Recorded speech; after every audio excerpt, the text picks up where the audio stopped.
Yes, people, what's happening? Welcome back to the channel and welcome to another video. First things first, guys, make sure you smash a like, subscribe to the channel if you haven't done so already, and leave your thoughts in the comments below. And in today's video, I'm going to be discussing Mauricio Pochettino and his to-do list when he arrives at Chelsea. And we had the news after the 2-2 draw with Forest on Saturday that Pochettino has agreed terms with Chelsea. He's set to sign a 3-year contract with the club with an announcement expected this week. He's obviously flying to London from Barcelona to sort out all the final details and get it signed, sealed, and delivered. But Mauricio Pochettino will be the next Chelsea manager, probably the worst kept secret in football, but it is now going to happen. We're just waiting for those official documents to be signed. And now attention will turn to the task at hand for Pochettino, and it's going to be a lot on his plate. There's a lot of things that he needs to sort out when he takes over. I'm going to be giving you my thoughts on what I think the most important things for Pochettino to address are when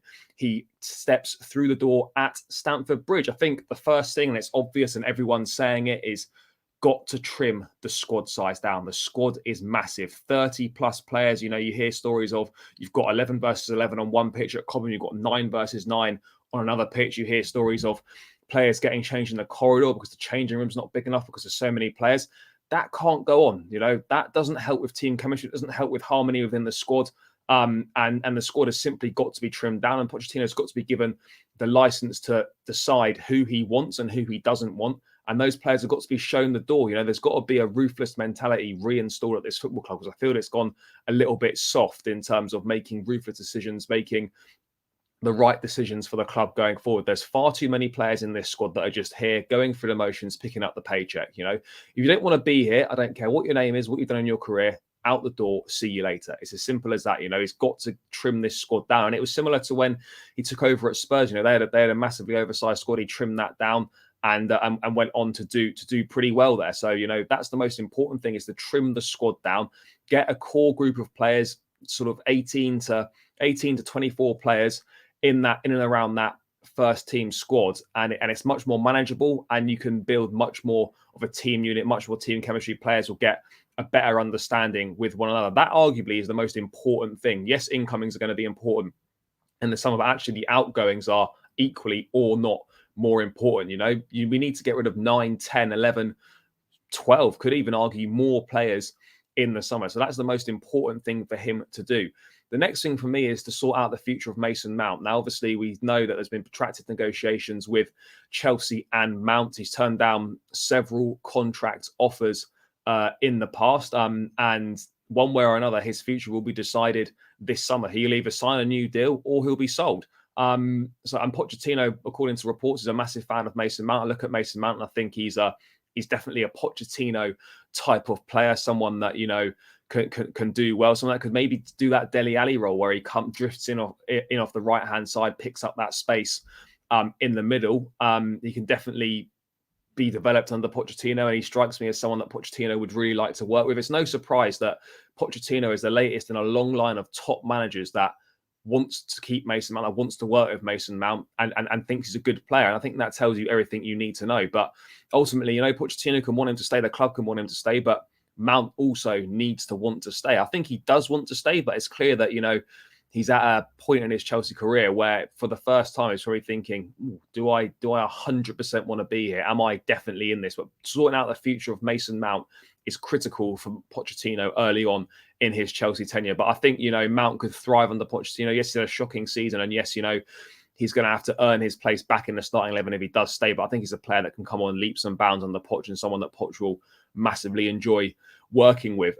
Talking of player futures, the future of Romelu Lukaku has to be sorted one way or another as well this summer. We know that Chelsea need a number 9 desperately and will go into the market and buy a number 9 regardless of what happens with Lukaku. But Pochettino needs to hold conversations with Lukaku, establish where his mindset's at. Does he still want to try and make a success of his Chelsea career? Is he on board with that? If he's not, then it's an absolute no-go. But to establish what to do with Romelu Lukaku, because I do feel that, you know, Lukaku, if the mindset's right and he wants to try and make a go of things, you know, it's different manager, it's different ownership, it's largely a completely different group of players than when he came a couple of years ago. And, he is a solution to a problem that Chelsea have got in the terms that they cannot put the ball in the back of the net. Now, people will say, you can't see back past the interview and the disrespect that he showed to the fans. But ultimately, if you can score goals, that is the quickest way to get the fans back on side. And I think Lukaku, if he wants it, can be a very good solution for Chelsea and someone that Pochettino could definitely get more out of. But again, the system perhaps would have to be tailored to him. But you could argue that, might be better for him this time around with better quality of players. Enzo pinging those balls from midfield over the top. You've got Mudryk, Madueke, Sterling, and Kunku as well, giving service. It could be better suited for him. But, one way or another, the future of Romelu Lukaku also needs to be sorted. I think what's also really key as well is that Pochettino comes in and he stamps his authority at the club. He lets the players know that he's not taking any shit from any of them, and what he says goes. And if you step out of line, if your attitude's wrong, then you're on the bench, you're out the squad. There's got to be strong discipline, because you've heard under Graham Potter, kind of that father figure, nice guy approach. I think the players took advantage, took the piss. We've got to, yes, have fun by all means, but we've got to rule with a bit of an iron fist here in the Poch regime, and he's got to take no prisoners.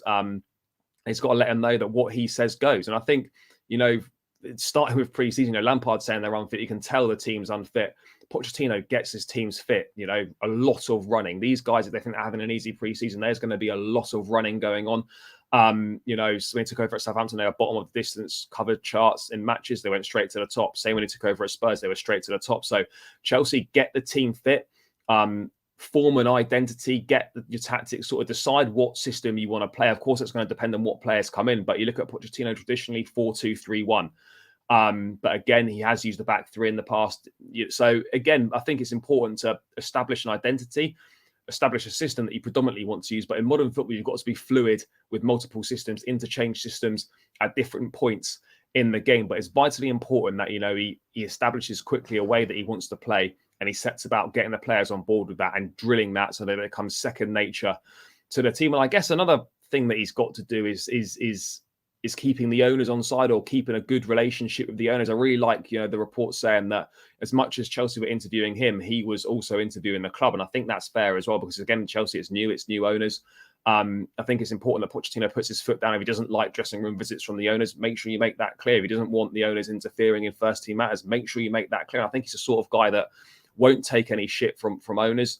He'll put his foot down and he'll do things his way, which is really important. Chelsea needs an authoritative figure at the helm of the club in terms of the management position. We haven't had that, obviously, since Tuchel left. And we need someone that's going to be the spearhead of this project and take the club forward over the next 4 years. But if Pochettino can do those key things, and those are the key things for me, trim down the squad size, sort out the future of Mason Mount, sort out the future of Romelu Lukaku, and deal with the owners appropriately, then I think he can be a big success at Chelsea. I feel that, the appointment, whilst I'll openly admit that he wasn't my first choice at the start of this whole process, as it's narrowed down and as candidates have fallen by the wayside, and it's become apparent that Pochettino is the obvious option. I've warmed to it a bit more. I think he actually is really perfect for the situation that Chelsea finds themselves in. He's a top manager. He's a very good record at developing younger players. You only have to look at how he improved Dele Alli, how he improved Harry Kane at the start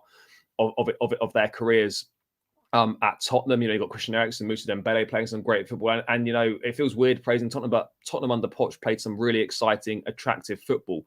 And Chelsea feel like they've been lacking an identity for a while. It feels like they've been lacking playing kind of nice football on the eye. Yes, winning is obviously more important than style, but at the same time, it would be nice to have the two combined if we can. And I think tactically, he's switched on as well. And yeah, I think he's exactly what we're looking for at this point in time. Ultimately, is he going to be the right guy to take the club forward and get us winning leagues and get us winning major trophies again? The proof will be on the pudding on that one, and only time will tell. But I think he's got all the ingredients in his locker to make a success of his Chelsea career. And it's going to be really exciting come June 1st when he does officially start his work, kind of what he does, how he acts, how quickly he sets about his business. But one thing for sure is that, I think Pochettino will be a success at Chelsea. When we will start winning again, I don't know. But if Pochettino does the things that I've referenced in this video, then I think we can be on to a bit of a success, a bit of a winner.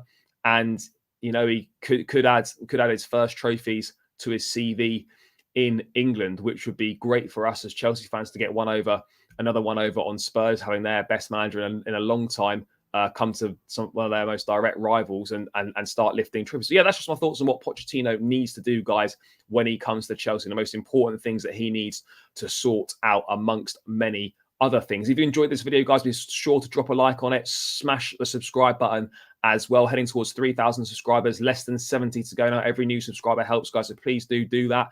And leave your thoughts in the comments below if you agree or disagree with any of my thoughts. And I'll catch you again in another video, guys. Up the Chelsea. Peace out.